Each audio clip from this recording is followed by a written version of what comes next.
Olá, pessoal. Professora Gabriela aqui.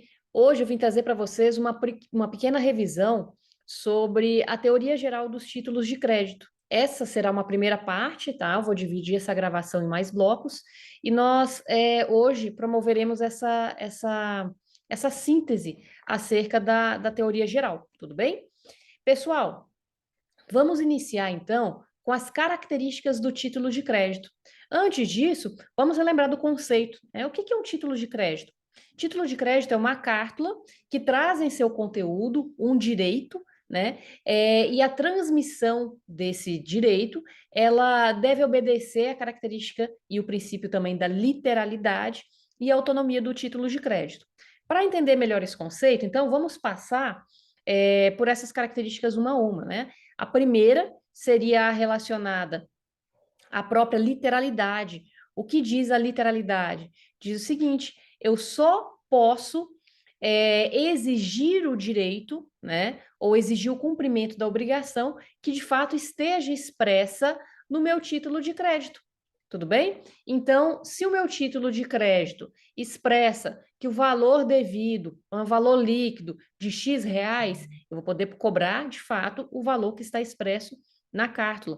Então, a literalidade, ela nos transmite a orientação de que a interpretação dos títulos de crédito, ela deve ser feita de modo restritivo e não de modo extensivo. O que seria isso? O que não está escrito não existe, certo? Nós não vamos cobrar ou nós não vamos ter a possibilidade de executar teores oriundos de contratos verbais e cláusulas que não estejam expressas dentro do título, tudo bem? A outra característica seria do formalismo. Os títulos de crédito, por sua natureza, eles são formais. Hoje, nós temos alguns regramentos que visam trazer para nós essa orientação e a fixação de requisitos que são aplicados aos títulos de crédito. Então, por exemplo, nós temos a Lei Uniforme de Genebra, que é um tratado internacional de direitos humanos, que traz em seu teor as regras básicas, né, os requisitos básicos, a teoria geral dos títulos de crédito. Esses requisitos devem ser respeitados por nós.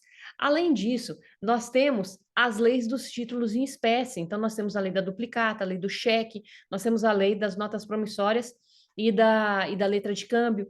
Esses regulamentos, eles vão nos trazer também requisitos relacionados ao formalismo. Hoje, o título de crédito mais formal que nós temos, de fato, é o cheque. Por quê? Porque a lei do cheque, ela exige que a carta, né, que o título, que aquele papel, ele seja impresso, ele seja emitido por uma agência bancária. Em contrapartida, a nota promissória, por exemplo, nós podemos confeccioná-la em nosso computador. Nós podemos comprar um bloco de notas promissórias em uma papelaria, ok? Então, o formalismo é um pouco mais reduzido. Mas todos os itens relacionados à forma, eles vão estar expressos ou na Lei Uniforme de Genebra, ou, se não, dentro dessas leis em espécie. Tudo bem? Outra característica, pessoal, executividade. Os títulos de crédito, por si só, eles são exequíveis, certo? Por quê? Porque na hora de cobrá-lo, né, quando de fato não houver um cumprimento voluntário e tempestivo do teor do título de crédito, eu, como credora ou como beneficiária, né, ou como tomadora, eu posso vir a executá-lo. E aí, qual é a diferença? A diferença é que eu não preciso passar pela fase processual cognitiva. Então, não preciso solicitar que o judiciário reconheça a existência de um direito, eu não preciso solicitar que o judiciário reconheça a relação jurídica que envolve a mim e a outra parte, né? Seja ela o sacado, seja ela o sacador. Eu não preciso que o judiciário ele declare a existência de uma relação jurídica e de um direito, porque esse direito já está literalmente, aí vem a característica da literalidade, expresso dentro da cártula, certo? Então, pessoal, a diferença do título de crédito para um outro título é exatamente essa.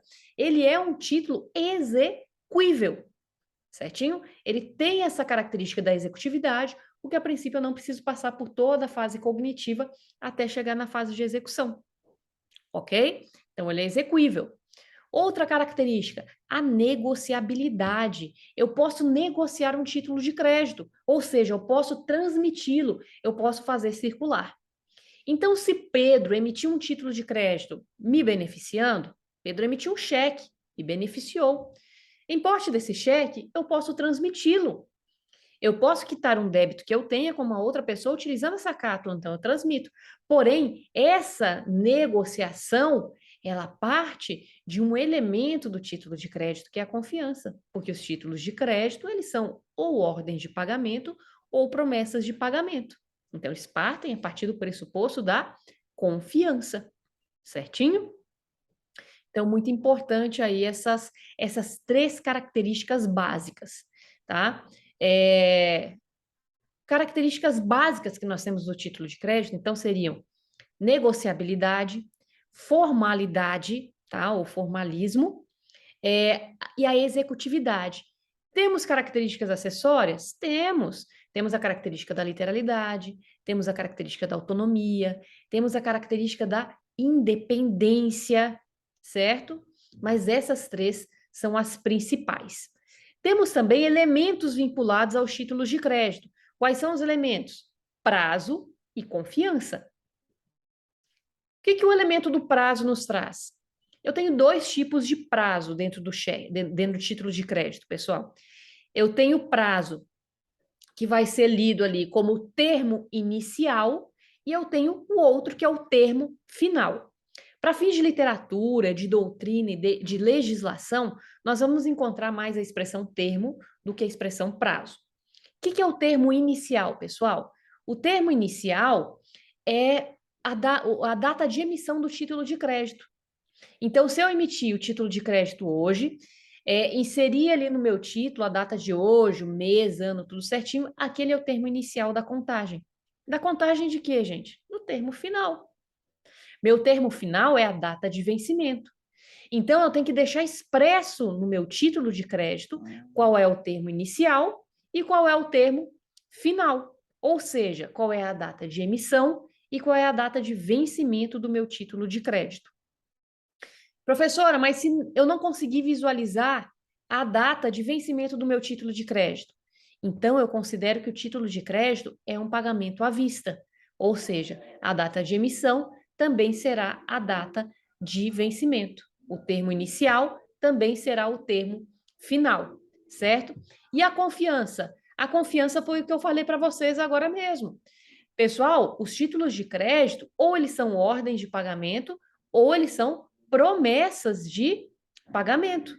Nesse contexto, a relação jurídica, ela é baseada na confiança entre sacado, sacador, beneficiário ou tomador, certo? Então, nós temos aí uma natureza de confiança. Então, o elemento da confiança e o elemento do prazo são considerados como elementos essenciais, tá? Dentro dos títulos de crédito, tudo bem? E aí, pessoal, para complementar esse nosso primeiro bloco aqui sobre a teoria geral dos títulos de crédito, importante falarmos sobre três princípios que regem aí esses títulos, que é o princípio da literalidade, que também é considerado como uma característica, o princípio da autonomia, que também é considerado como uma característica, e o princípio da cartularidade. Pessoal, o que é cartularidade? É uma palavra muito diferente para um contexto, para uma definição muito simples. O que diz a cartularidade?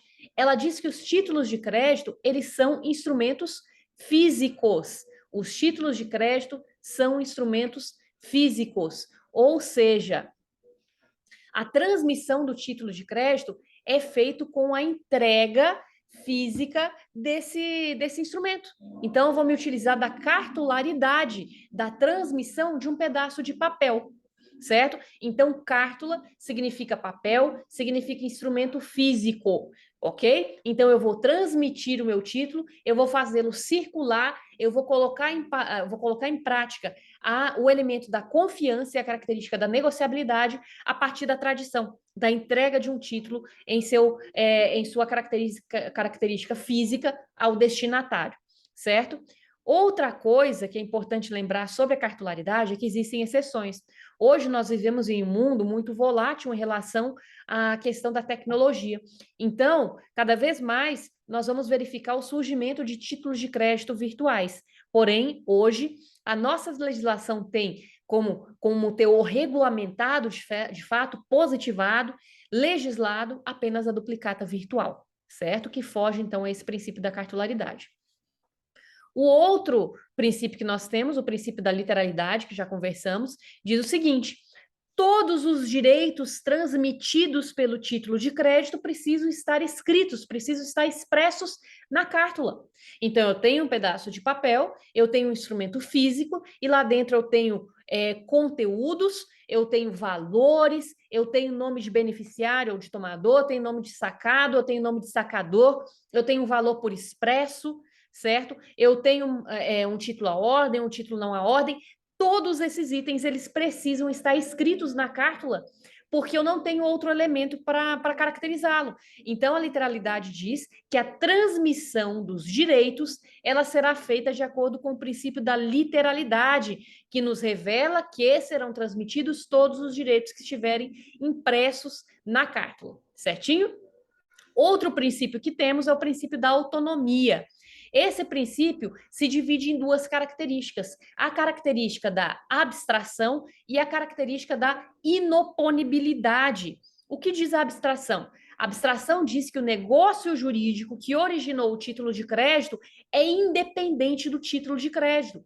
Então, em uma execução, que é uma das características do título, quando eu for executar o título, eu não posso discutir em juízo cláusulas oriundas do negócio jurídico que o criou.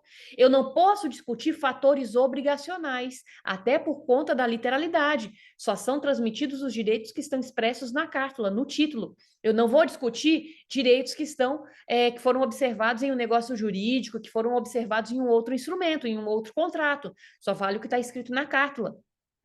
Isso é a abstração, certo? Existem exceções? Existem. O próprio STJ, em alguns recursos especiais, ele prevê que títulos de crédito calção, eles não têm a característica da abstração, logo eles perdem autonomia. Por quê? Porque os títulos de crédito calção, eles não nasceram para circular. E um dos requisitos básicos do título de crédito é que ele circule. Então, o título de crédito circula. Se ele não circulou, ele perdeu a característica, uma das características principais e um dos princípios principais, que é a abstração.